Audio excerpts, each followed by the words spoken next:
اور 75 اسلام نے پہلی چیز کو پسند کیا ہے اور دوسری چیز کو اجازت نہیں دی۔ خود قرآن مجید کے بنیادی مضامین میں سے ایک مضمون علم مقاسمہ ہے، جس کی بحث کے اصول بتلائے گئے ہیں۔ قرآن مجید نے ان سے جدل کرنے کی بجائے یہ طریقہ بتلایا ہے کہ ہم ان سے دلیل طلب کریں اور ان کے نقطہ نگاہ کا دلیل ہی سے رد کریں۔ اور سورہ عنکبوت میں فرمایا ہے، کتاب کے ساتھ بحث و مباحثہ نہ کرو، اگر اس کی ضرورت پیش آ ہی جائے تو بڑا احسن طریقہ اختیار کرو۔ اگر ان میں سے کچھ لوگ شرارت کی راہ اختیار کریں تو انہیں یہی کہو کہ ہم اسی پر ایمان لائے جو تمہارے اوپر نازل کیا گیا ہے۔ عن انس رضی اللہ تعالیٰ عنہ قال قال رسول اللہ صلی اللہ علیہ وسلم والذی نفسی بیدہ لا یؤمن عبد حتی یحب لأخیہ ما یحب لنفسہ۔ ترجمہ: حضرت انس رضی اللہ عنہ سے روایت ہے کہ رسول صلی اللہ علیہ وسلم نے فرمایا، اس ذات کی قسم جس کے ہاتھ میں میری جان ہے، کوئی بندہ اس وقت تک مومن کامل نہیں ہو سکتا جب تک وہ اپنے بھائی کے لیے وہ کچھ پسند نہ کرے جو اپنے لیے پسند کرتا ہے۔ ایمان کی اندرونی کیفیت ہے، لیکن اس کے ساتھ بیرونی علامات کا ہونا لازم ہے۔ بالکل ایسے کفر کی ظاہری علامات ہوتی ہیں۔ ایسی علامات کا ذکر احادیث میں بڑی کثرت اور بڑی تفصیل سے آیا ہے تاکہ اپنے اور دوسرے کے ایمان کا اندازہ لگایا جا سکے۔ اس حدیث میں بیرونی علامات ایمان کی یہ بیان کی گئی ہے کہ دوسرے انسانوں کے ساتھ مل جل کر کام کیا جائے اور ان کی خیر خواہی کا ہمیشہ خیال رکھا جائے۔ رسول پاک صلی اللہ علیہ وسلم نے یہ قید لگا دی ہے کہ کوئی شخص اس وقت تک پورا ایماندار نہیں بن سکتا جب تک کہ وہ اپنے کام کے لیے وہی کچھ پسند نہ کرے جو اپنی ذات کے لیے کرتا ہے۔ کوئی شخص دانستہ طور پر اپنے لیے کسی خرابی اور نقصان کو پسند نہیں کرتا بلکہ ہمیشہ اپنی کامیابی کا خواہشمند ہوتا ہے۔ اس لیے ایک سچا ایماندار دوسرا یقیناً دوسروں کے لیے بھی کوئی نقصان پسند نہیں کرے گا، بلکہ اس پر یہ بات لازم آتی ہے کہ دوسروں کی فلاح و کامیابی کا ہمیشہ آرزومند رہے۔ اس حدیث پر کاربان ہونے سے باہمی کشمکش، کھینچتانی اور مفاد کا اختلاف ختم ہو جائے گا اور اس کی جگہ باہمی تعاون اور خلوص و محبت کے ذریعے تمام افراد مل جل کر اپنے مقصود تک پہنچنے کے لیے کوشش کریں گے۔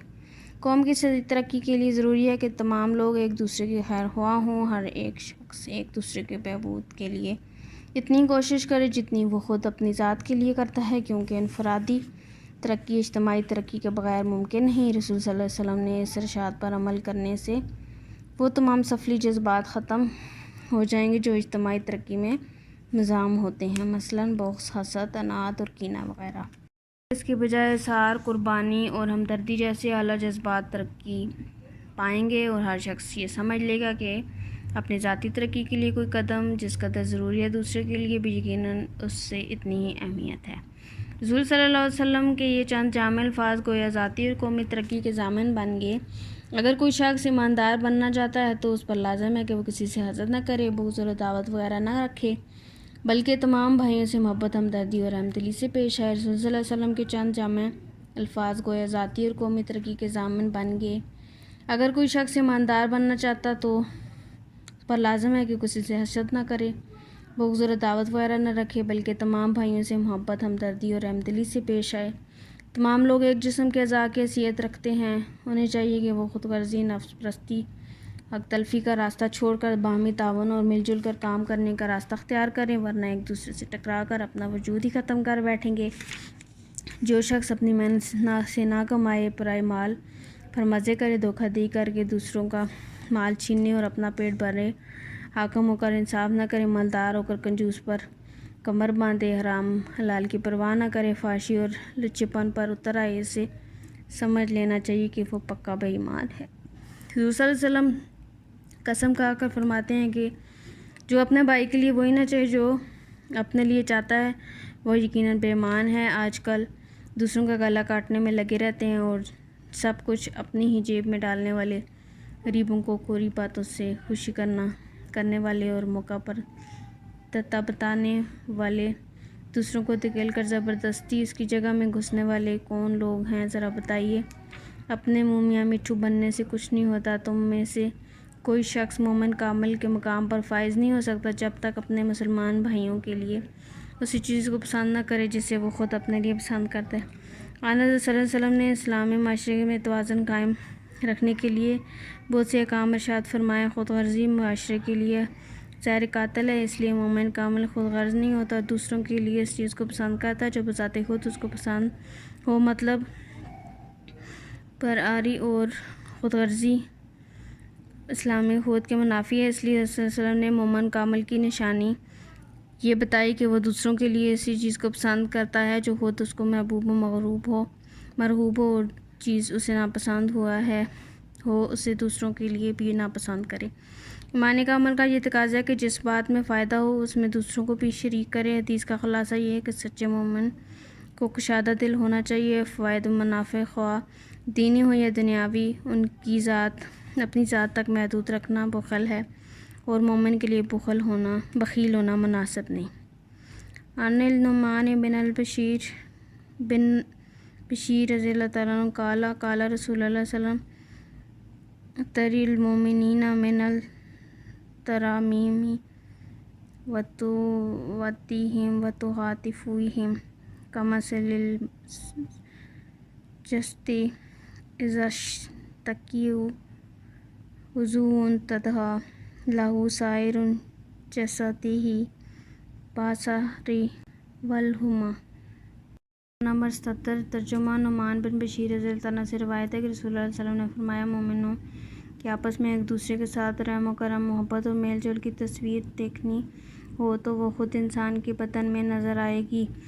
جب اس کے ایک عضو کو تکلیف ہوتی ہے تو سارا جسم اس تکلیف کی وجہ سے اس کے لیے جاگتا ہے اور بخار میں مبتلا ہو جاتا ہے۔ دور حاضر کی صورتحال۔ آج کی دنیا میں معاشرہ کا طرز و امتیاز یہ ہے کہ ہر شخص دوسرے سے خوشحالی اور مال و دولت میں جاہ و عظمت اور عزت و شہرت میں بڑھ کر رہنے کی کوشش کرے۔ ہر گروہ دوسرے گروہ کے مقابلے میں دنیا کی ہر ممکن بہتری کے اندر اس کے آگے بڑھنے میں جان اور مال کی بازی لگا دے، اور جب تک غریب کو نیچا نہ دکھائے دے چین سے نہ بیٹھے اور مسلمان بھی دوسروں کو دیکھا دیکھی آج کل اسی میں مبتلا ہیں۔ ہر ایک دوسرے کا گلا گھونٹ رہا ہے اور دن رات اپنا بھلا اور دوسرے کا برا کرنے میں تلا ہوا ہے۔ فرقہ تماشا اور طرف تماشا یہ ہے کہ اس کو آج کل انسان کی ترقی کی علامات سمجھا جا رہا ہے، جس نے ہر ایک کے کان میں پھونک دیا ہے کہ دیکھ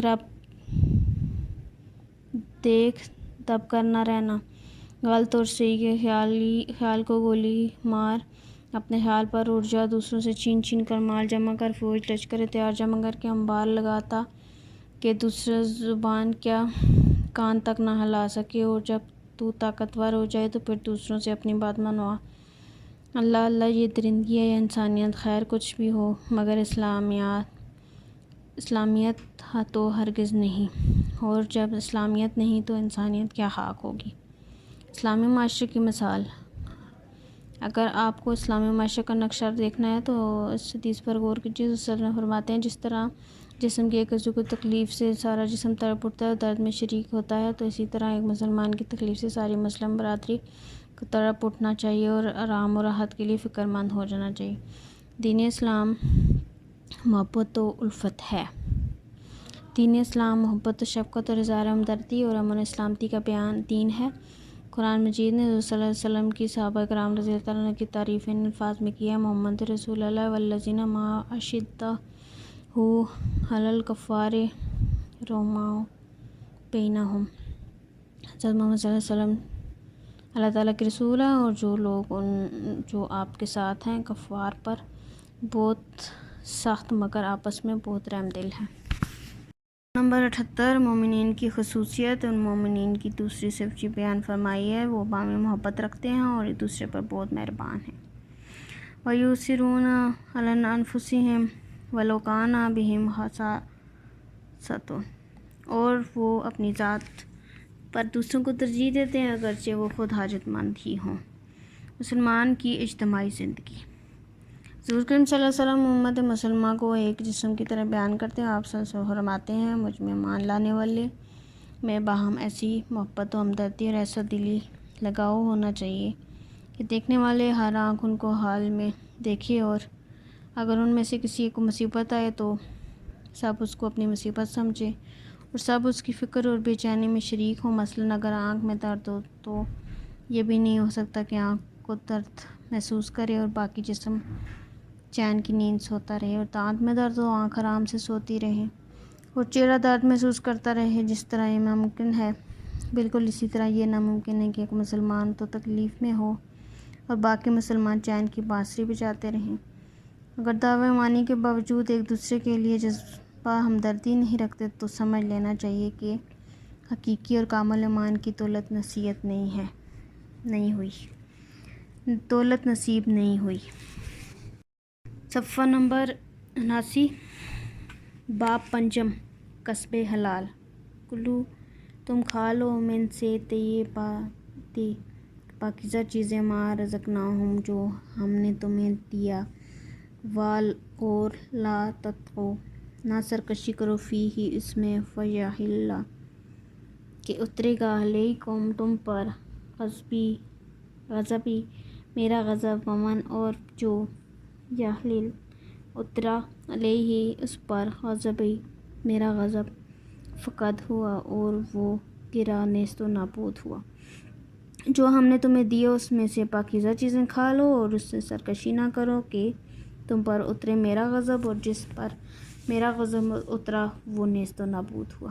تشریح.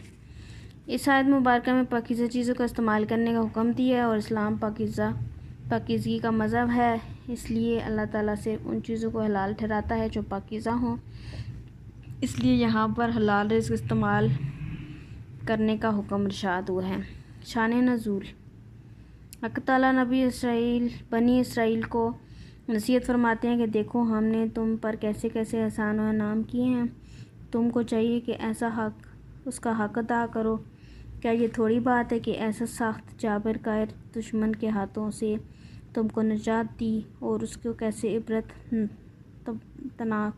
عبرتناک طریقے سے تمہارے سامنے ہلاک کیا، پھر بواسطہ حضرت عیسیٰ تم کو تورات دینے کا وعدہ کیا، اور وادی طیہ کے لک و دک صحرا میں تمہارے کھانے کے لیے من و سلوہ اتارا گیا.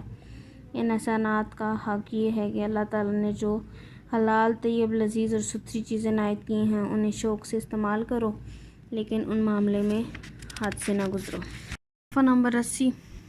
رزق حلال کھانے کے قرآنی احکام. اللہ تعالیٰ نے قرآن حکیم میں بار بار حلال اور پاکیزہ چیزیں کھانے کا حکم ارشاد فرمایا ہے. یا ایھا الذین آمنوا کلوا من طیبات ما رزقناکم، اے ایمان والو، جو ہم نے تمہیں رزق دیا ہے اس میں سے پاکیزہ اشیاء کھاؤ. یا ایھا الناس کلوا مما فی الارض حلالا طیبا، اے انسانوں، زمین میں سے پیدا ہونے والی اشیاء میں سے حلال اور پاکیزہ چیزیں کھاؤ. یا ایھا الرسول کلوا من الطیبات، اے رسول پاکیزہ چیزوں میں سے کھاؤ. رزق حلال کھانے کی فضیلت. حضور اقدس صلی اللہ علیہ وسلم نے حلال کمانے کی جدوجہد کو فرائض دین کے بعد فریضہ قرار دیا گیا. طلب و کسب الحلال فریضۃ بعد الفریضۃ. رزق حلال طلب کرنا فرائض دین کے بعد فرض ہے. اس طرح اس کو افضل ترین عمل قرار دیا ہے. افضل الاعمال الکسب الحلال، افضل ترین عمل رزق حلال ہے. دوسری جگہ رزق حلال کی عبادت اور دعاؤں کی قبولیت کے لیے شرط قرار دیا ہے. یمد یدیہ الی السماء، یا ربی مطعمہ حرام، مشربہ حرام، ملبسہ حرام، وغذیہ بالحرام، فانا یستجاب لذالک.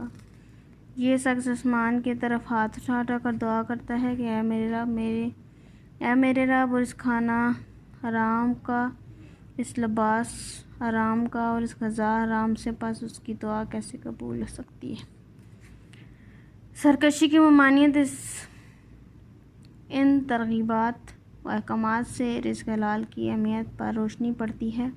اس کے ساتھ ہی اللہ تعالیٰ نے سرکشی کی بھی ممانعت کی ہے. سرکشی یہ ہے کہ جو نعمتیں اللہ تعالیٰ نے فرمائی ہے ان کا صحیح و جائز طریقے سے استعمال کیا جائے، بخل و اسراف سے بچا جائے، اور اس میں سے کسی قسم کی حرام کی آمیزش نہ کیا جائے. غضب خداوندی. حلال کے معاشرے پر رحمت خداوندی کا نزول ہوتا ہے، لیکن اگر کوئی شخص یا معاشرہ حرام و ناپاک اشیاء کا اپنا رزق بنائے تو حلال کی قدر نہ کرے تو ایسے معاشرے میں اللہ کی لعنت اور غضب کا نزول ہوتا ہے. صفحہ نمبر 81. کل فرما دیں من کس حرام کیا زینت اللہ، اللہ کی زینت اللہ تیجو کے اخرجہ اس نے نکالی لی بعد ہی اپنے بندوں کے لیے وقت یہ بات ہی، اور پاک من رزق سے رزق کل فرما دیں یا یہ للذین ان لوگوں کے لیے جو آمنو ایمان لائے فی الحیات زندگی میں دنیا خالصاتن خالص طور پر یوم القیامت قیامت کے دن ذالکا اس طرح نفصلو ہم کھول کر بیان کرتے ہیں الآیات آیتیں لقوم گروہ کے لیے یعلمون وہ جانتے ہیں۔ آپ صلی اللہ علیہ وسلم فرما دیں کس نے حرام کی ہے اللہ کے وہ زینت جو اس نے اپنے بندوں کے لیے نکالی پیدا کی ہے، اور پاک رزق آپ صلی اللہ علیہ وسلم فرما دیں یہ دنیا کی زندگی میں ان لوگوں کے لیے ہے جو ایمان لائے اور خالص طور پر قیامت کے دن اسی طرح ہم آیتیں کھول کر بیان کرتے ہیں اس گروہ کے لیے جو جانتے ہیں۔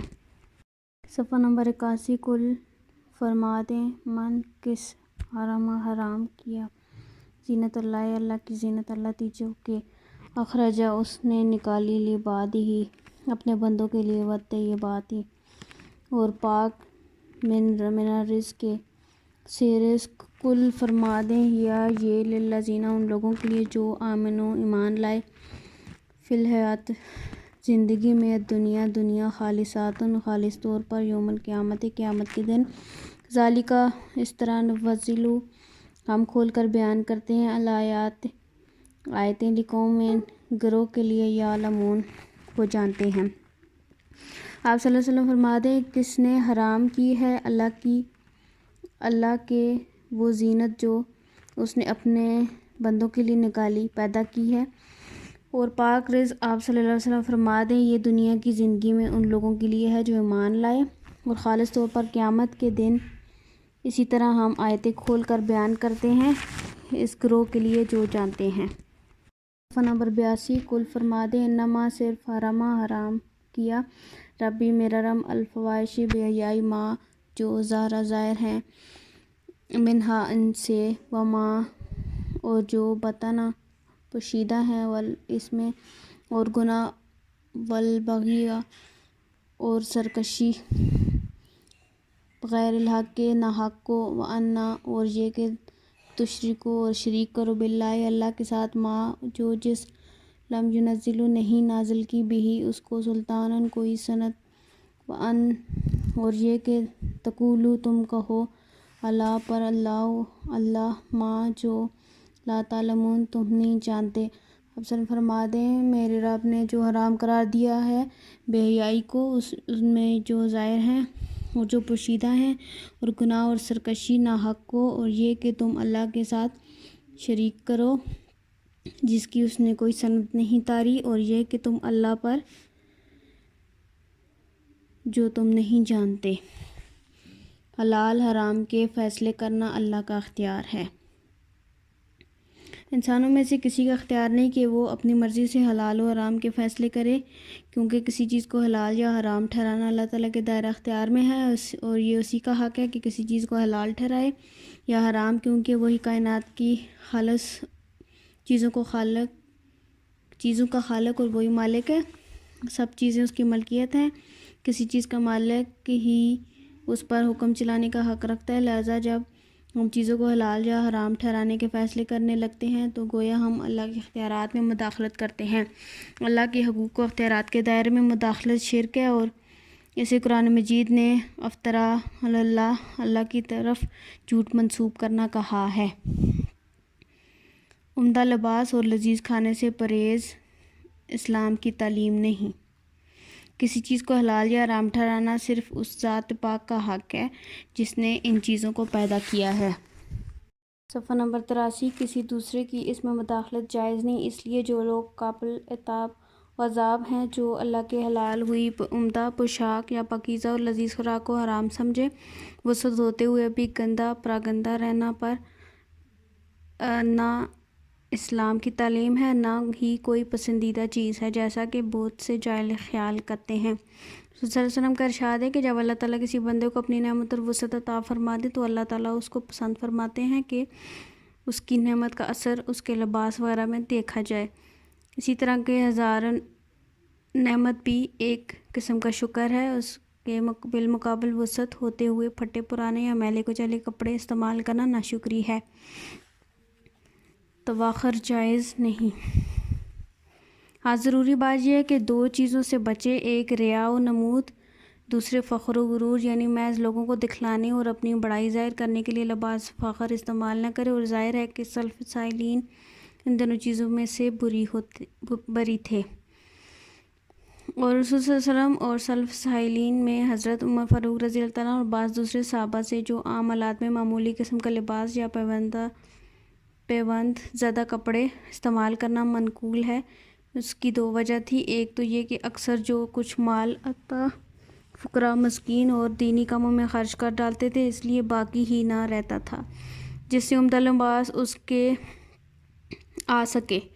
دوسرے یہ کہ آپ مقتدائے خلائق تھے، اس سادہ اور سستی پوشاک کے رکھنے سے دوسرے امراء کو اس کی تلقین کرنا تھا تاکہ عام غربا اور فقراء پر ان کی مالی حیثیت کا رعب نہ پڑے۔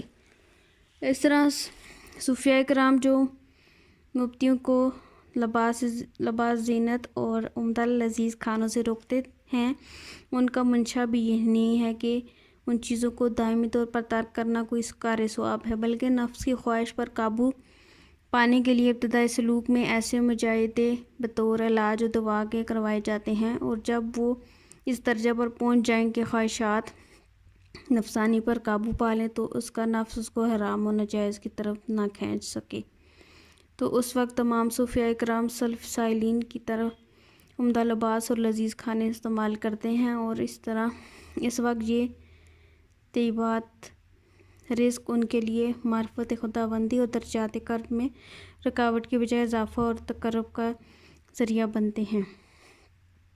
خوراک و پوشاک اور سنت رسول صلی اللہ علیہ وسلم۔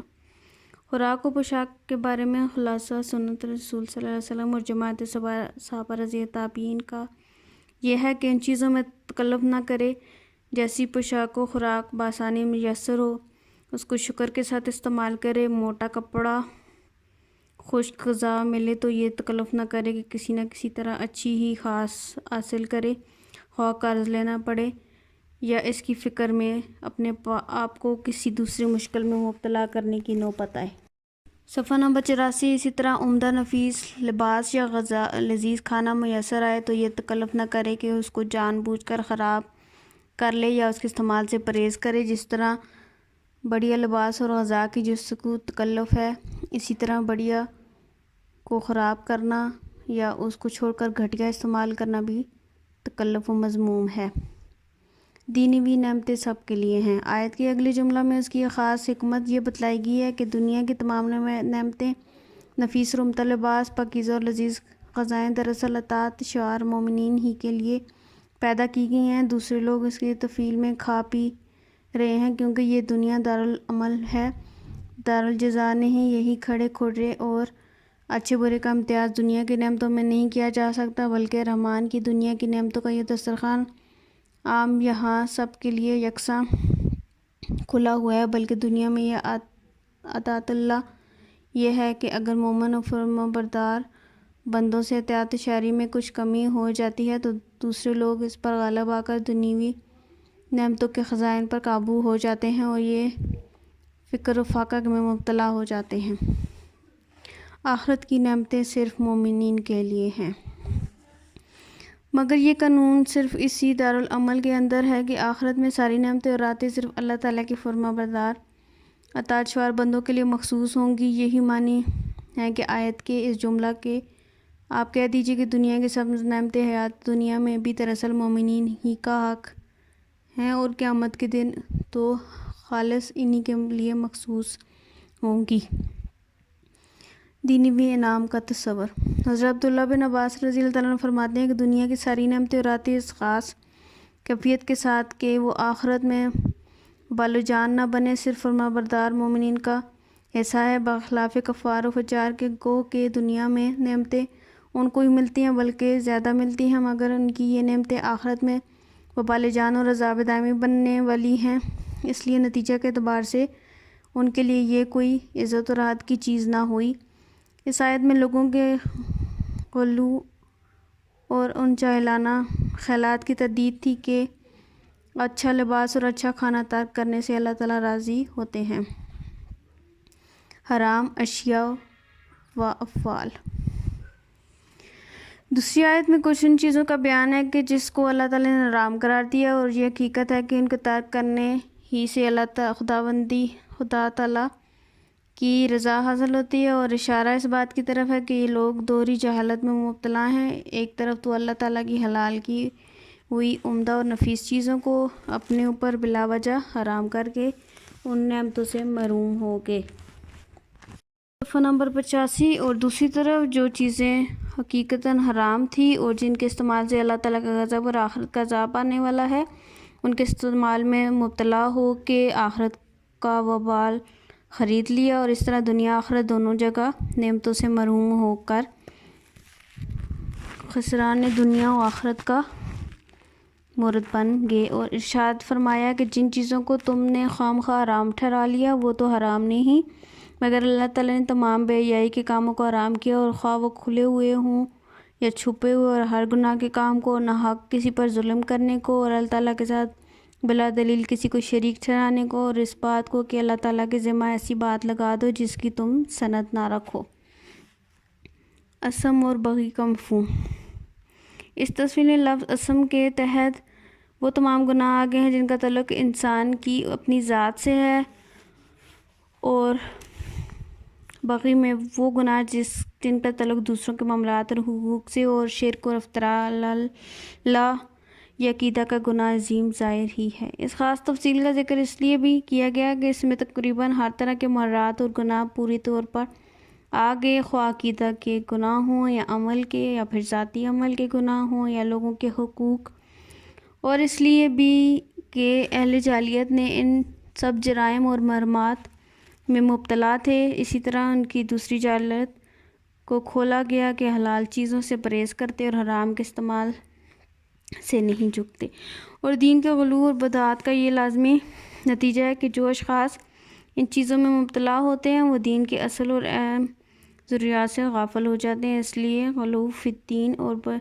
بدعت کو نقصان دورہ ہوتا ہے۔ ایک خود غلو اور بدعت میں مبتلا ہونا گناہ ہے، دوسرا اس کے بالمقابل صحیح دین اور سنت کے طریقوں سے محروم ہونا۔ ولا اور نہ تاکلوا کھا لو اموالکم اپنے مال بینکم آپس میں بالباطل ناحق وتدلوا اور نہ پہچانو بہا ان سے الی الحکام حاکموں تک لتاکلوا تاکہ تم کھا لو، اور اپنے مال آپس میں نہ کھاؤ ناحق اور ان سے حاکموں تک نہ پہنچاؤ تاکہ تم۔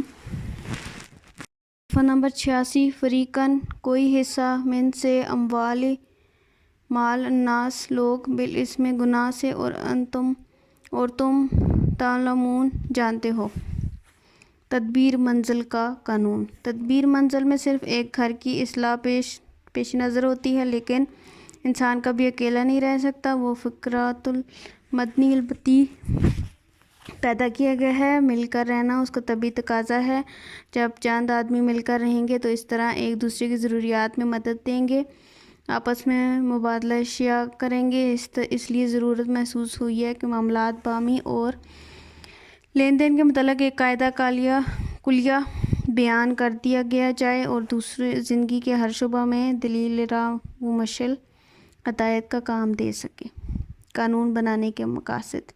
قانون بنانے کے دو ہی مقصد ہیں۔ نمبر 1، جھگڑے کثرت سے پیدا ہوں اور عدالت کو مداخلت کا موقع ملے اور حکومت کی جانب رجوع کرنے کے لیے لوگ مجبور ہوں۔ اس سے حکومت کی آمدنی میں اضافہ ہو جاتا ہے، فریب کا دروازہ کھل جاتا ہے، کسب آفرینی پر ترقی ہوتی ہے، اور جھوٹے مقدمات سے عدالت کو فرصت نہیں ملتی۔ نمبر 2، جہاں تک ممکن ہو لوگوں میں جھگڑے کم ہوں۔ اس لیے بہترین صورت یہ ہے کہ پہلے قوم کے اندر صحیح کریکٹر پیدا کیا جائے، ہر شخص اپنی ذمہ داری کو محسوس کرتا ہو اور احتساب مال کا خوف دل میں ہو۔ اسی صورت میں ہر معاملہ کا فیصلہ اس کی ذہانت امانت پر چھوڑ دیا۔ قرآن حکیم یہ چاہتا ہے کہ اس کا قانون یہی مقصد عظمیٰ پیش نظر رکھتا ہے۔ اس ایک آیت میں قرآن دراصل تمام ان مباحث اور فقہی مسائل کو بیان کر دیا جو کتب فقہ کے صدہ اوراق میں 20 نہ سما سکے۔ قرآن نے روزوں کو فرض کیا اور اللہ کی رضامندی حاصل کرنے کے لیے مقررہ اوقات میں حلال چیزوں کو ترک کرنے کی اپنے اندر عادت پیدا کریں تاکہ آئندہ ناجائز طریقے سے حاصل کیا ہوا مال ان کے نزدیک حرام ہو اور ان سے پرہیز کریں۔ ناجائز اموال تبادلہ اشیاء ہونے لگے اور خرید و فروخت کی صورت ہو تو ظلم و جور سے کسی کا مال کھانے کی کوشش نہ کرنا۔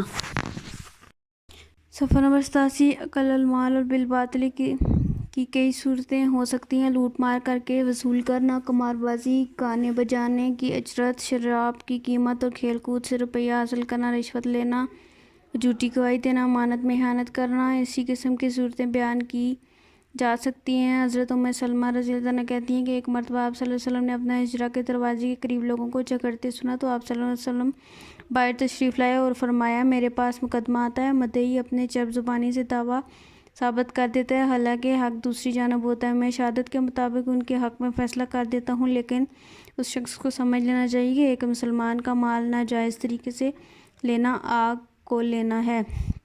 شہادت سے وہ چیز حلال نہ ہوگی، جب حرام ہے تو حرام ہی رہے گی۔ تدلو بہا الی الحکام سے مراد ہے کہ رشوت دے کر اب کسی کا مال نہ کھاؤ، جھوٹے مقدمے نہ بناؤ اور جھوٹی گواہی نہ دو۔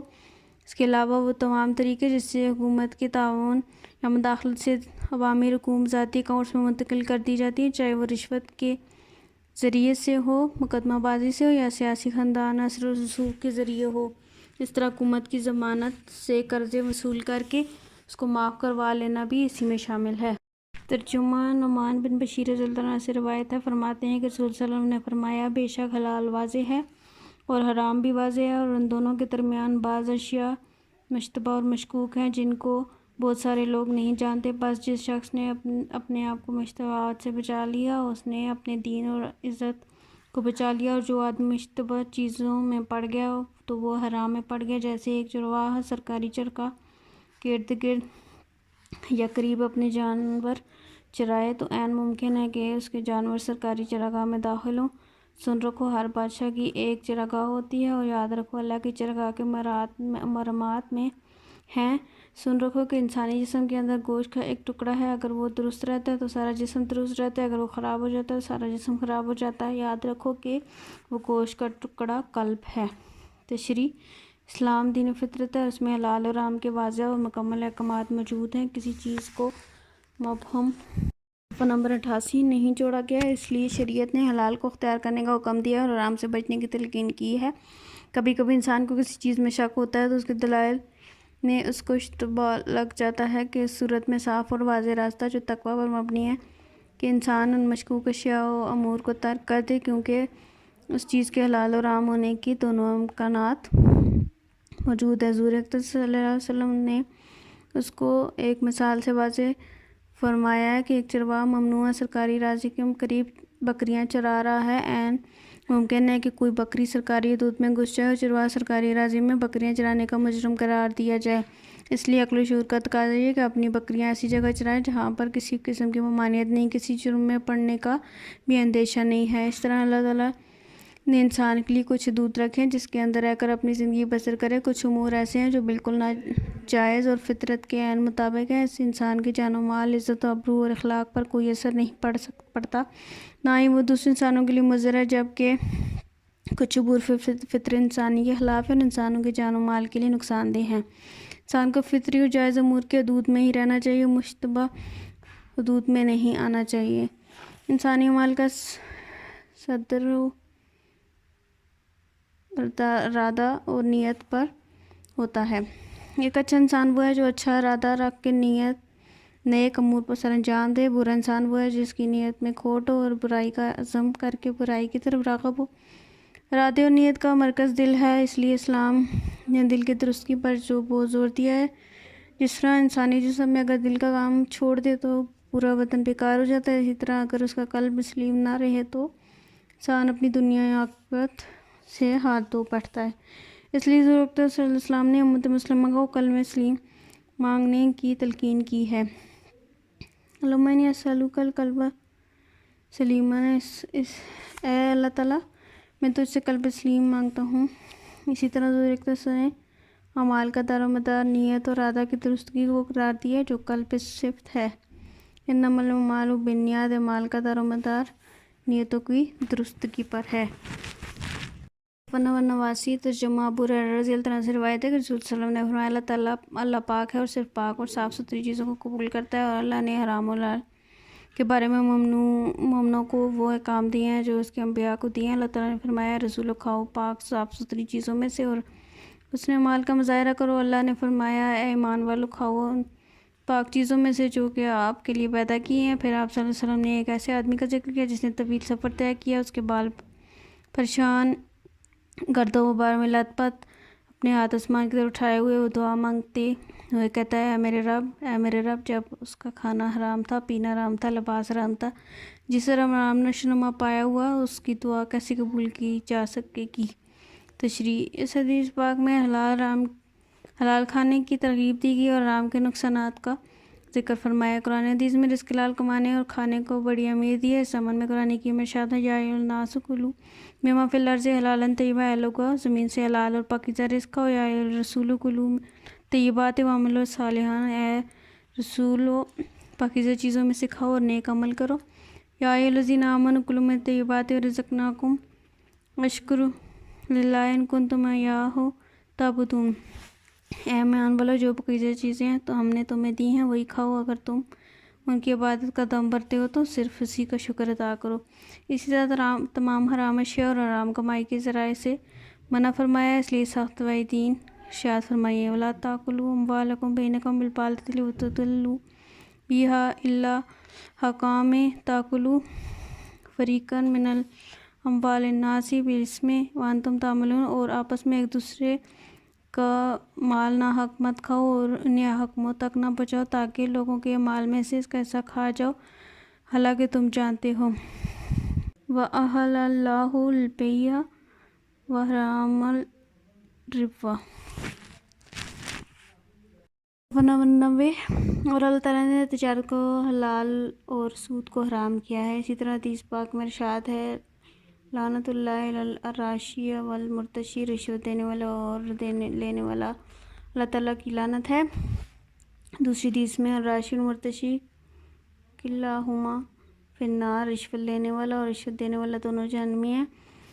رزق حرام کے نقصانات کو واضح کرنے کے لیے حدیث پاک میں یہ واقعہ نقل کیا ہے کہ ایک شخص جس نے طویل سفر طے کیا اور بال کے پراگندہ ہوں اور اس کی حالت، اور اللہ تعالیٰ نے دعا کر کے، جب کہ اللہ تعالیٰ مسافر کی دعا قبول فرماتا ہے، مگر اس شخص کے بارے میں کہا جاتا ہے کہ اس کا کھانا حرام، پینا حرام، لباس کا حرام ہے اور نشو و نما رزق حرام سے ہوتی ہے، تو اس کی دعا کیسے قبول ہوگی۔ اسی طرح کہ یہ حدیث رزق حلال کی اہمیت اور حرام کی ممانعت میں وارد ہوئی ہیں۔ درج ذیل حدیث میں سے اہمیت پر روشنی پڑتی ہے۔ نمبر 1، حضرت ابن عباس رضی اللہ عنہ سے روایت ہے کہ رسول صلی اللہ علیہ وسلم نے فرمایا، عرض کیا کہ آپ صلی اللہ علیہ وسلم دعا فرمائیں گے کہ اللہ مجھے مستجاب دعوات بنا دے۔ حضور صلی اللہ علیہ وسلم نے جواب میں ارشاد فرمایا کہ لقمہ حلال کا انتظام کرو، دعا خود بخود قبول ہوگی۔ نمبر 2، حضرت جابر رضی اللہ عنہ سے روایت ہے، حضور صلی اللہ علیہ وسلم نے فرمایا، جو گوشت جس نے حرام سے پرورش نہیں پائی وہ جنت میں داخل ہوگا، جس گوشت نے حرام سے پرورش پائی وہ دوزخ میں کے لائق ہے۔ نمبر 3، حضرت سعد بن ابی وقاص رضی اللہ عنہ سے نے بارگاہ رسالت رسول اللہ صلی اللہ علیہ وسلم میں عرض کیا، دعا فرمائیے کہ اللہ تعالیٰ مجھے مستجاب دعوات جس کی دعا قبول ہوں بنا دے۔ حضرت صلی اللہ علیہ وسلم نے فرمایا، لقمہ حلال کھاؤ اور دعا خود بخود قبول ہو جائے گی۔ نمبر 4، حضرت عبداللہ بن عمر رضی اللہ عنہ سے روایت ہے کہ رسول صلی اللہ علیہ وسلم نے فرمایا کہ اس شخص کی نماز قبول نہیں ہوگی جس کے کپڑے میں اس کی قیمت کا 10% بھی حرام کا ہوگا۔ نمبر 5، رسول صلی اللہ علیہ وسلم نے فرمایا، مظلوم اور مسافر کی دعا اور والد کی دعا کے بیٹے کے حق میں ضرور سنی جاتی ہے، بشرطیکہ کہ اس میں کوئی بھی حرام نہ کھاتا ہو۔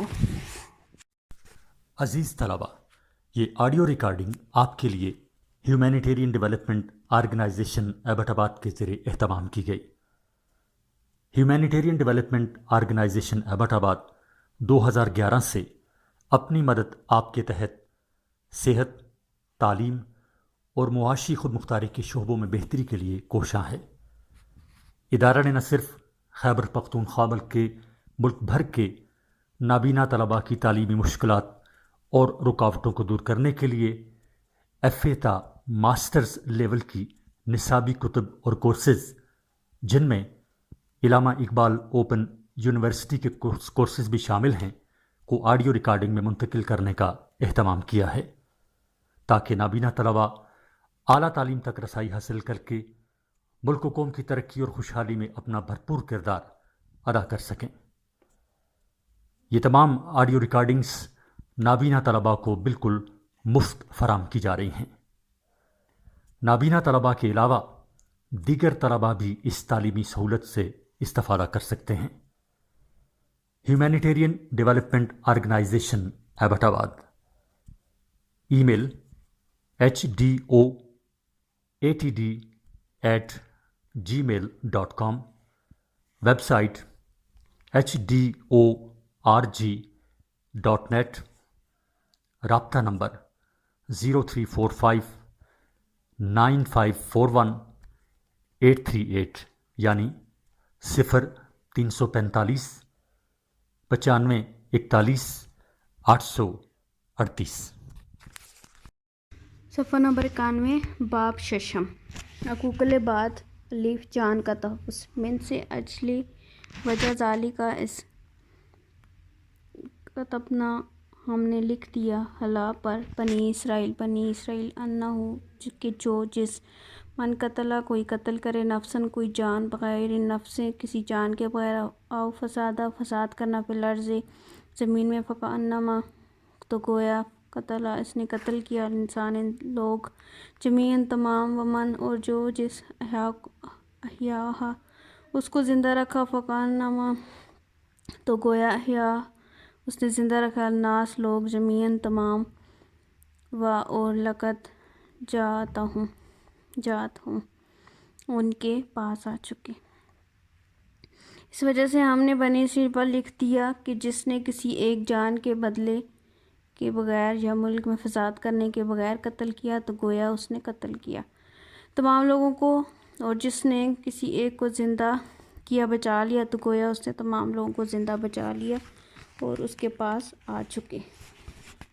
نمبر 92، رسولنا، ہمارے رسول، بالبینات اور روشن دلائل کے ساتھ، ثم پھر، انا بے شک، کثیرا اکثر، منہم ان میں سے، بعد ذالک اس کے بعد، فی الارض زمین میں، لمفسرون حد سے بڑھنے والے، ہمارے رسول روشن دلائل کے ساتھ، پھر ان کے بعد ان میں سے اکثر ملک میں حد سے بڑھ جانے والے۔ تشریع اسلام انسانی جان کو بہت تقدس کا درجہ دیتا ہے۔ اس آیت مبارکہ میں بڑے ہی بلیغ انداز میں یہ حقیقت بیان کی ہے کہ ایک انسان کا قتل پوری انسانیت کے قتل کا مترادف ہے، کیونکہ جو شخص کسی کی جان لیتا ہے وہ صرف ایک فرد پر ہی ظلم نہیں کرتا بلکہ یہ بھی ثابت کرتا ہے کہ اس کا دل حیات انسانی کے احترام سے خالی ہے۔ اگر یہ سنگدلی تمام افراد انسانی میں پائی جائے تو پوری نوع انسانی کا خاتمہ ہو سکتا ہے۔ جو شخص کسی جرم میں پہل کر کے دوسروں کے لیے برائی یا بدی کا نمونہ پیش کرتا ہے وہ حقیقت میں نسل انسانی کا دشمن ہے، اور جس طرح قابیل نے اپنے بھائی حابیل کو قتل کر کے ایک کبیر جرم کی بنیاد رکھی، اسی طرح جو شخص انسانی جان کو چاہتا ہے وہ در حقیقت پوری انسانیت کا حامی ہے۔ جو یہ جذبہ اگر انسانوں میں پیدا ہو جائے تو پوری نوع انسانی کی بقا کا ضامن ہو سکتا ہے۔ کسی بھی جان کو قتل کرنے کے لیے 3 صورتوں میں کوئی ایک جائز ہو سکتی۔ نمبر 1، جب اس نے کسی کو قتل کیا، جان کے بدلے جان بطور قصاص۔ نمبر 2، شادی شدہ زانی یا زانیہ۔ نمبر 3، ارتداد کا مرتب ہوا ہو۔ قتل اور فساد بدعملی کا دروازہ کھولتی ہے، اس لیے جب ایک شخص کا قتل ہو جاتا تو یہ شخص کل کوئی بھی ہو سکتا ہے۔ اس لیے اسلام نے معاشرہ کا فریضہ قرار دیا ہے کہ وہ معاشرے سے ہر قسم کا ظلم و فساد روکے۔ حضور صلی اللہ علیہ وسلم کا ارشاد ہے، اپنے بھائی کی مدد کر چاہے ظالم ہو یا مظلوم ہو۔ تو صحابہ کرام نے گزارش کی، مظلوم کی مدد کرنا تو ہم جانتے ہیں، مگر ظالم کی مدد کیسے کی جائے؟ حضور صلی اللہ علیہ وسلم نے فرمایا کہ ظالم کا ہاتھ ظلم سے روک دینا اس کی مدد کرنا ہے۔ تو نمبر 93، اسی طرح حضرت امام شاہ ولی اللہ دہلوی فرماتے ہیں کہ انبیاء کرام کی بعثت کے مقاصد میں سے ایک اہم مقصد معاشرے میں ایک دوسرے پر ظلم روکنا ہے۔ اسلام قتل اور ایسا بدامنی کا ماحول جس میں انسان کی جان و مال محفوظ نہ ہونا جائز و حرام قرار دیتا ہے، اس کے خلاف جہاد کو اعلیٰ درجے کی نیکی قرار دیا گیا۔ ارشاد ربانی ہے، الفتنۃ اشد من القتل، فتنہ تو قتل سے بڑھ کر ہے۔ اس لیے اس آیت میں انسانوں کے ناحق قتل یا فساد فی الارض کو انسانی کا قتل قرار دیا ہے۔ اس لیے مقابلے میں اگر کوئی شخص کسی کی مدد کرتے ہوئے اس کو ظالم کی گرفت میں آزاد کر کے نئی زندگی دے دیتا ہے تو گویا اس نے دنیا میں انسانی زندگی کی بقا کا ایک اہم قدم اٹھا لیا۔ بے ملکیت کا تحفظ۔ نمبر 94، تشریح مال میں ناجائز تصرف۔ اے ایمان والو، نہ کھاؤ اپنے مالوں کو اپنے درمیان باطل طریقے سے، اور اس سے مراد ناجائز اور حرام راستے ہیں۔ ہر وہ ذریعہ آمدنی جو شریعت نے حرام قرار دیا وہ باطل میں شمار ہوگا۔ اس میں چوری، ڈکیتی، خیانت، سود، رشوت وغیرہ سب آ جاتے ہیں۔ بیع و فاسدہ یعنی وہ خرید و فروخت جس میں شریعت نے منع فرمایا سے باطل میں شامل ہوں گی۔ جن اشیاء کی تجارت مثلاً شراب، مراد، تصاویر، مجسمے وغیرہ کی ممانعت آئی ہے، اس کے ذریعے مال کا حصول بھی باطل ہے۔ اس کے علاوہ بعض پیشے ایسے ہیں جن کا اختیار کرنے سے اللہ اور اس کے رسول نے منع فرمایا ہے، جیسے گانا بجانا، لات لعب اور جوا وغیرہ۔ سب امور باطلہ کی فہرست میں آتے ہیں جو اللہ نے فرمایا ہے کہ ایک دوسرے کا مال باطل ذرائع سے مت کھاؤ۔ بعض اوقات کسی کی وراثت کا حق حذف کر لیا جاتا ہے۔ شراکتی کاروبار میں ایک دوسرے کے حق میں خیانت ہو جاتی ہے۔ فرمایا، وَاتِّقُوا اللَّهَ ذِی الْحَقِّ حَقَّہُ، ہر حقدار کو اس کا حق ادا کرو۔ اگر کسی طریقے سے دوسرے کے مال میں ناجائز تصرف ہوگا تو وہ حرام ہوگا۔ اللہ تعالیٰ نے صریح الفاظ میں منع فرما دیا ہے کہ اے ایمان والو، آپس میں ایک دوسرے کا مال باطل طریقے سے مت کھاؤ۔ مفسر قرآن امام ابو بکر حساس رضی اللہ تعالیٰ عنہ فرماتے ہیں کہ جس طرح دوسرے کا مال ناجائز طور پر کھانا یا استعمال کرنا روا نہیں، اسی طرح اپنا مال بھی ناجائز اور باطل طریقے سے استعمال کرنا حرام ہے۔ اور اگر اپنا مال بھی کھیل تماشے میں لگا دیا یا رسومات باطلہ کی نظر کر دیا، اسراف و تبذیر میں اڑا دیا تو یہ بھی ناجائز ہے۔ تجارتی منافع۔ البتہ ایک صورت ایسی ہے جس میں ایک دوسرے کا مال کھایا جا سکتا ہے، اور یہ ہے ذریعہ تجارت۔ تجارت کے ذریعے ایک فریق دوسرے فریق سے جو منافع حاصل کرتا ہے اس کا استعمال جائز ہے، اور پھر تجارت بھی ایسی ہو جو باہمی رضامندی کے ساتھ کی گئی ہو۔ جو صحیح تجارت ہے وہ رضامندی سے ہی ہو سکتی ہے۔ اگر کوئی فریق تجارتی لین دین میں راضی نہ ہو تو وہ تجارت نہیں بلکہ زبردستی ہوگی جو کہ ناجائز ہے۔ تجارت کا مطلب یہ ہے کہ مبادلۃ المال بالمال بالتراضی، یعنی مال کا بدلہ مال سے باہمی رضامندی کے ساتھ کیا جائے، اس میں یقیناً منافع حاصل ہوگا اور مومن کے لیے شرعاً حلال ہے۔ مفسرین کرام فرماتے ہیں کہ باہمی رضامندی بھی اس صورت میں روا ہے کہ جب کہ تجارت شرعی حدود کے اندر ہو۔ اگر کوئی شخص سود یا رشوت کی رقم دوسرے فریق کی رضامندی سے دیتا ہے یا لیتا ہے تو وہ لین دین جائز نہیں، کیونکہ ان اشیاء کو اللہ تعالیٰ نے حرام قرار دیا ہے۔ ایسی رضامندی کا کچھ اعتبار نہیں۔ البتہ تجارت میں منافع لینا جائز ہے، اس کی کوئی تقید نہیں۔ منافع کبھی زیادہ بھی ہو سکتا ہے، کبھی کم، کبھی برابر تجارت کرنا پڑتی ہے اور کبھی نقصان بھی اٹھانا پڑتا ہے۔ بہرحال تجارت میں نفع کمانا جائز ہے، اس کے علاوہ مال استعمال کرنا جائز نہیں۔ صفحہ نمبر 95۔ مسند احمد میں رسول اللہ صلی اللہ علیہ وسلم کا فرمان ہے، کسی مسلمان کا مال اس وقت حلال نہیں جب تک وہ خوشی خاطر سے خود اس کی اجازت نہ دے۔ غیر تجارتی ذرائع مال۔ یہ امر قابل ذکر ہے کہ تجارت کے علاوہ بعض دیگر ذرائع بھی موجود ہیں جن سے کوئی مسلمان مال حاصل کر سکتا ہے۔ اس میں وراثت میں وصول ہونے والا مال، اگر کوئی کسی کو عطیہ دے دے یا صدقہ دے دے، وہ مال بھی دوسرے کے تصرف میں آ سکتا ہے۔ سوال یہ پیدا ہوتا ہے کہ آیت زیر درس میں صرف تجارت کا ذکر آیا ہے، باقی ذرائع مال کی کیا حیثیت ہوگی؟ اس کے جواب میں مفسرین کرام فرماتے ہیں کہ اگرچہ تجارت کے علاوہ حصول مال کے دیگر ذرائع بھی موجود ہیں، مگر یہاں پر تجارت کا ذکر اس لیے کیا گیا کہ سب سے زیادہ ذخیرہ مال تجارت ہی ہے۔ ایک اندازے کے مطابق پوری دنیا میں کل مالی تصور کا 80% حصہ تجارت کے ذریعے حاصل ہوتا ہے اور باقی 20% دیگر ذرائع سے تجارت کو دنیا میں بڑی اہمیت حاصل ہے۔ انسانی تمدن میں یہ سب سے بڑا ذریعہ مبادلہ ہے۔ تجارتی لین دین مشرق سے مغرب تک اور شمال سے جنوب تک ہوتا رہتا ہے۔ ایک ملک دوسرے سے تجارت کرتا ہے، ایک شہر کا مال دوسرے شہر میں جاتا ہے، حتیٰ کہ ایک محلے اور علاقے کا مال سامان دوسرے مقام پر تجارت کے ذریعے پہنچتا ہے۔ غرض یہ کہ پوری دنیا کی ضروریات زندگی ایک خطے سے دوسرے خطے میں منتقل ہوتی رہتی ہیں۔ یہی تجارت ہے اور یہی سب سے بڑا ذریعہ حصول مال ہے۔ اسی لیے فرمایا کہ باہمی رضامندی کی تجارت کے علاوہ آپس میں باطل طریقے سے مال نہ کھاؤ۔ گہوارہ امن۔ ایک دوسرے کے مال میں عدم تصرف کا اللہ تعالیٰ نے ایسا پاکیزہ اصول بیان کر دیا ہے کہ اگر اس پر عمل کیا جائے تو پوری دنیا گہوارہ امن بن جائے، کسی کو کوئی تکلیف نہ پہنچے۔ ناجائز تصرف سے شر و فساد کا دروازہ کھلتا ہے۔ حرص، لالچ، طمع، خود غرضی، نفس پرستی اور تعیش وغیرہ سب ناجائز تصرف کا ثمرہ ہیں۔ اگر مسلمان خاص طور پر اللہ تعالیٰ کے احکام پر عمل کرتے ہوئے ناجائز تصرف سے باز آ جائیں تو پوری سوسائٹی میں امن و امان قائم ہو جائے۔ بہرحال فرمایا کہ ناجائز طریقوں سے مال اکٹھا نہ کرو، کیونکہ اس کے لیے جائز اور پسندیدہ ذرائع تلاش کرو۔ اللہ تعالیٰ نے تجارت کو حلال قرار دیا اور سود کو حرام، لہذا انسان کو لازم ہے کہ وہ معیشت کے لیے حلال ذرائع اختیار کرے اور حرام راستوں سے بچ جائے۔ قتل نفس۔ جس طرح مال میں ناجائز تصرف حرام ہے، اسی طرح جان میں بھی ناجائز تصرف حرام ہے۔ صفحہ نمبر 96۔ ایک دوسرے کے قتل کے درپے مت ہو کہ یہ بھی حرام ہے اور کبیرہ گناہوں میں سے ایک ہے، اور پھر انفسکم سے یہ بھی مراد ہے کہ کوئی شخص خود اپنی جان کو بھی تلف نہ کرے، گویا خودکشی بھی حرام ہے۔ رسول صلی اللہ علیہ وسلم کا فرمان ہے، جو شخص جس آلے کے ساتھ خودکشی کرے گا اسی آلے کے ذریعے اس کو جہنم کی سزا دی جائے گی۔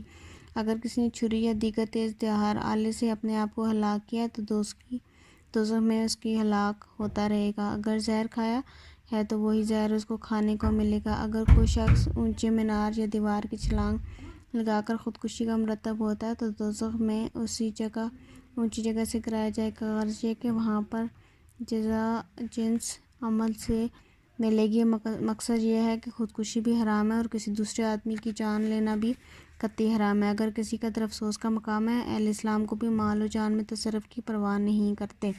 اللہ تعالیٰ نے تمہیں جان و مال کی حفاظت کے قوانین بتلا دیے ہیں، اس پر عمل کرنے سے تمہارا اپنا ہی فائدہ ہے۔ اللہ تعالیٰ نے ان تمام امور سے آگاہ کر دیا ہے اور تمہارے لیے دین، دنیا، برزخ اور آخرت کے لیے مفید ہیں، اور وہ چیزیں بھی بتا دی جو تمہارے لیے مضر ہیں۔ اب یہ تمہاری ذمہ داری ہے کہ تم ان میں سے کون سی چیز کا اختیار کرتے ہو۔ ناجائز تصرف کی سزا۔ قتل نفس عدوان میں آتا ہے، یہ شرک کے ساتھ اکبر الکبائر میں شمار ہوتا ہے، اور مال میں ناجائز تصرف ظلم کہلاتا ہے، اور جو شخص تعدی اور ظلم سے ناحق مال کھائے گا یا کسی کی جان لے گا، عنقریب ہم اس کو جہنم کی آگ میں داخل کریں گے۔ اگر وہ اس دنیا میں کسی نہ کسی طرح سزا سے بچ بھی گیا تو جہنم میں اس کے لیے ابدی سزا بہرحال اس کے انتظار میں ہے، اور دوزخ میں سزا دنیا اللہ تعالیٰ کے لیے آسان ہے۔ یہ نہ سمجھنا کہ ہم مسلمان ہیں اور سزا سے بچ جائیں گے، بلکہ جرم کی سزا ضرور ملے گی، بلکہ اگر کسی شخص سے غلطی سے بھی قتل ہو جائے تو اس کا کفارہ ادا کرنا پڑے گا، توبہ کرنی ہوگی۔ اللہ تعالیٰ نے اس کے لیے خون بہا کر حکم دیا ہے، لہذا زیادتی کر کے بھی بچ نکلنے کی صورت نہیں۔ اللہ کا شکر ادا کرنا چاہیے جس نے تمہیں دین حق دیا۔ مغرور ہو کر اس کے احکام کی خلاف ورزی نہیں کرنی چاہیے، بلکہ ہمیشہ اس کی اطاعت کرنا چاہیے۔ صفحہ نمبر 97۔ جیم عزت کی تحفظ۔ یا ایھا الذین، اے لوگ ایمان لائے، لا یسخر، نہ مذاق اڑائے، قوم ایک گروہ، من قوم دوسرے گروہ کا، عسیٰ کیا عجب، ان یکونوا کہ وہ ہوں، خیر بہتر، منہم ان سے، ولا نساء اور نہ عورتیں، من نساء عورتوں سے کا، عسیٰ کیا عجب، ان یکن کہ وہ ہوں، خیر بہتر، منہن ان میں، ولا تلمزوا اور نہ عیب لگاؤ، انفسکم باہم ایک دوسرے، اور لا تنابروا باہم نہ چڑھاؤ، القاب برے القاب سے، بیس الاسم برا نام، الفسوق گناہ، بعد الایمان ایمان کے بعد، ومن اور جو جس لم یتب توبہ نہ کی باز نہ آیا۔ اے مومنو تم میں سے ایک گروہ کچھ مرد دوسرے گروہ کچھ مردوں کا مذاق نہ اڑائیں، کیا عجب کہ وہ اس سے بہتر ہوں، اور نہ عورتیں عورتوں کا مذاق اڑائیں، کیا عجب کہ ان سے بہتر ہوں، اور ایک دوسرے میں عیب نہ لگاؤ، اور نہ باہم برے التقاط سے ان کو چڑھاؤ، نام نہ بگاڑو۔ ایمان کے بعد گناہ کا نام برا نام ہے جو باز نہ آیا۔ صفحہ نمبر 98۔ فَأُولَٰئِکَ اور یہی لوگ ہم ظالمون وہ ظالم، یا ایھا الذین آمنوا اے ایمان والو اجتنبوا بچو کثیرا بہت سے، من الظن گمانوں سے، انا بے شک بعض الظن بعض گمان، اسم گناہ، ولا تجسسوا اور ٹٹول میں نہ رہا کرو ایک دوسرے کے، ولا یغتب اور غیبت نہ کرے، بعضکم تم میں سے بعضاً بعض، ایحب کیا پسند کرتا ہے، انا بے شک بعض الظن بعض گمان، اسم گناہ، ولا تجسسوا اور ٹٹول میں نہ رہو، ولا یغتب اور غیبت نہ کرے، بعضکم تم میں سے بعضاً بعض، یحب کیا پسند کرتا ہے۔ تو یہی لوگ ظالم ہیں۔ اے مومنو تم سے گمانوں سے بچو، بے شک بعض گمان گناہ ہوتے ہیں، اور ایک دوسرے کے ٹٹول میں نہ رہو، اور تم میں سے کوئی ایک دوسرے کی غیبت نہ کرے، کیا پسند کرتا ہے۔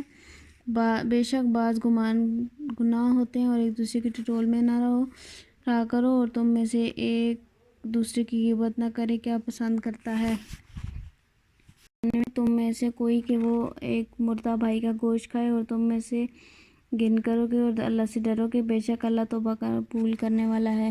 تشریح: اس آیت میں اشخاص و افراد کے باہمی حقوق و آداب معاشرت کا ذکر ہے۔ ان میں سے 3 چیزوں کی ممانعت فرمائی ہے۔ اول، کسی کے ساتھ تمسخر و استہزاء کرنا ہے، کسی کو طعنہ زنی کرنا۔ تیسری، کسی کو ایسے لقب سے ذکر کرنا جس سے اس کی توہین ہوتی ہو یا وہ اس کو برا مانتا ہو۔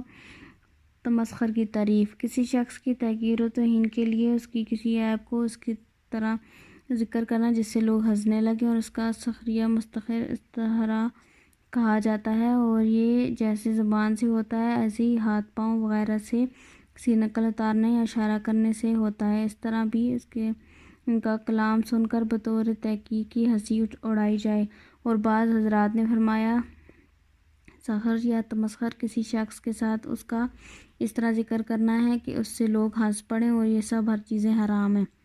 مردوں اور عورتوں کو الگ الگ خطاب کرنے کی حکمت: سخریہ کی ممانعت کا قرآن پاک نے اتنا اہتمام فرمایا ہے کہ ان میں سے مردوں کا الگ مخاطب فرمایا، عورتوں کو الگ، اور دونوں میں یہ ہدایت فرمائی ہے کہ مرد کسی دوسرے مرد کے ساتھ تمسخر کرتا ہے اور اس کو کیا خبر ہے کہ شاید وہ اللہ کے نزدیک اس سے بہتر ہو۔ قرآن میں مردوں کا مردوں کے ساتھ اور عورتوں کا عورتوں کے ساتھ استہزاء کرنے اور اس سے حرمت کا ذکر فرمایا۔ حالانکہ کوئی مرد کسی عورت کے ساتھ یا کوئی عورت کسی مرد کے ساتھ استہزاء کرے تو وہ بھی اس حرمت میں داخل ہے، اگر اس کا ذکر نہ کرنے سے اشارہ اسی طرف ہے۔ صفحہ نمبر 100 کہ عورتوں اور مردوں کے اختلاط میں شرعاً ممنوع اور مذموم ہے۔ جب اختلاط نہیں تو تمسخر کا تحقق ہی نہیں ہوگا۔ حاصل آیت کا یہ ہے کہ اگر کسی شخص کے بدن یا صورت اور قد و قامت وغیرہ میں کوئی عیب نظر آوے تو کسی کو اس کے ہنسنے پر استہزاء کرنے کی جرات نہ کرنا چاہیے، کیونکہ اسے معلوم نہیں کہ شاید وہ اپنے صدق و اخلاق وغیرہ کے سبب اللہ کے نزدیک اس سے بہتر اور افضل ہو۔